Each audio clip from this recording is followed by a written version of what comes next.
छठ पर्व में नारंगी रंग का ही सिंदूर क्यों लगाती हैं महिलाएं? जाने सिंदूर के नाक तक लगाने का महत्व। नमस्कार, मैं दिव्या, स्वागत है आपका आज के इस वीडियो में। कार्तिक मास के कृष्ण पक्ष की अमावस्या को देश भर में धूमधाम से दीपावली का पर्व मनाया जाता है, जिसके बाद छठ महापर्व की तैयारी शुरू होती है। छठ का महापर्व हम बिहारियों के लिए खास तौर पर महत्वपूर्ण है। अगर आप कभी छठ पूजा में शामिल हुए होंगे तो आपने देखा होगा कि छठ पूजा के दौरान महिलाएं अपने नाक तक सिंदूर लगाती हैं और मान्यता है कि जब सिंदूर नाक पर गिरता है तो ये शुभ माना जाता है। इस सिंदूर को पीपा सिंदूर कहते हैं, जो नारंगी रंग की चमक के साथ छठ व्रतियों की शोभा बढ़ाते हैं।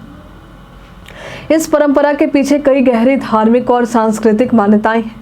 क्या आप जानते हैं आखिर छठ के दौरान व्रती महिलाएं नाक से ही सिंदूर क्यों लगाती हैं? अगर नहीं तो आज हम आपको इसके बारे में बताएंगे। छठ पर्व सूर्य देव की पूजा का एक प्रमुख अवसर है, जहां उन्हें अर्घ्य दिया जाता है। इस पर्व में महिलाएं पानी में उतरकर सूर्य भगवान की विशेष पूजा करती हैं, जो उनकी भक्ति और श्रद्धा को दर्शाता है। धार्मिक मान्यताओं के अनुसार जब भगवान राम और माता सीता 14 वर्षों का वनवास समाप्त कर अयोध्या आ रहे थे, तब उस वक्त मां सीता ने इस व्रत को रखा था। इसी के बाद से छठ पर्व मनाने की परंपरा शुरू हुई। छठ पर्व पर महिलाएं सिर से लेकर नाक तक सिंदूर लगाती हैं। ये सिंदूर न केवल सौंदर्य का प्रतीक है, बल्कि इसका गहरा आध्यात्मिक महत्व भी है। इसे सूरज की लालिमा से जोड़ा जाता है। धार्मिक मान्यताओं के मुताबिक नाक से सिंदूर लगाने से पति की उम्र भी लंबी होती है। महिलाएं विश्वास करती हैं कि इस प्रक्रिया से उन पर छठी मैया की कृपा होगी, जो सुख और समृद्धि का आशीर्वाद देती हैं।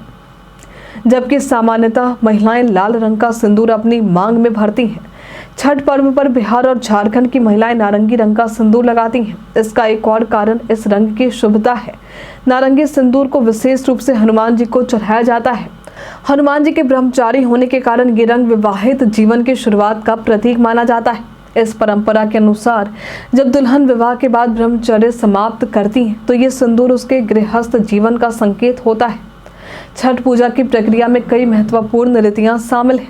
सबसे पहले महिलाएं नहाय खाए का रस्म करती हैं, जहां वे शुद्धता के साथ भोजन करती हैं। इसके बाद खरना की रस्म शुरू होती है, जिसमें महिलाएं गुड़ वाले खीर यानी रसियाव और रोटी का नेवज निकालती हैं। उसके बाद कल होकर संध्या में डूबते सूर्य को अर्घ्य दिया जाता है और सुबह उगते सूर्य को अर्घ्य देकर फिर पारण करके विधिवत पूजा का समापन होता है।